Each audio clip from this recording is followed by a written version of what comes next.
sudah diucapkan, dan komposisi itu yang akan kita lihat akibat-akibatnya pada pembentukan opini publik sejak hari ini tentu saja.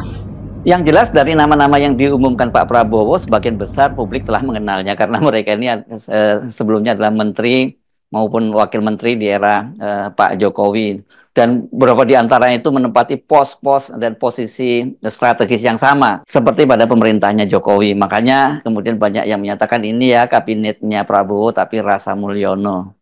Iya, tentu saja publik mengenali figur-figur itu karena sebagian besar itu limpahan dari kabinet sebelumnya tuh yang sekarang disebut kabinet merah putih. Atau kalau ya tentu saya kenal mungkin 80-90% saya kenal mereka yang ada dalam susunan itu, tapi kan itu pengenalan yang sifatnya publik. Ya beberapa saya tahu secara pribadi punya mental yang bagus, punya asumsi-asumsi masa depan yang tahu karena saya berteman dan bisa bicara secara personal. Tetapi urusan personal itu kan bukan urusan yang bisa dijadikan faktor untuk mempengaruhi kebijakan. Kan tetap ini adalah kabinet yang dipimpin Pak Jokowi, Pak Prabowo, dan wakil presidennya adalah Pak Gibran.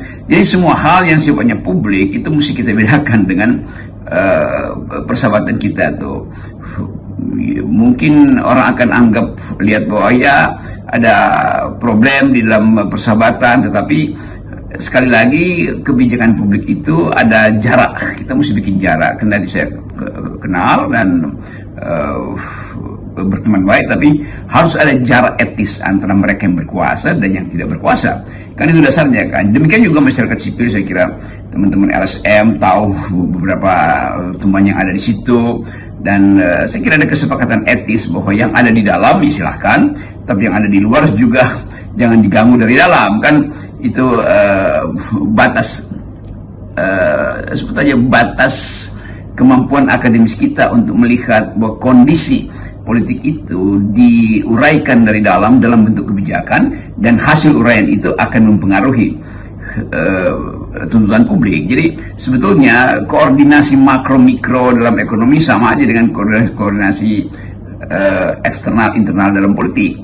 Nah, sekali lagi kemampuan kita untuk ya mulai meraba apa sebetulnya akan terjadi di masa depan itu didasarkan pada pengetahuan kita tentang kualitas mereka yang ada di dalam. Jadi sekali lagi evaluasi mungkin hanya harus diberikan tetap secara publik, dan itu tidak akan mengganggu persahabatan. Harusnya begitu. Dan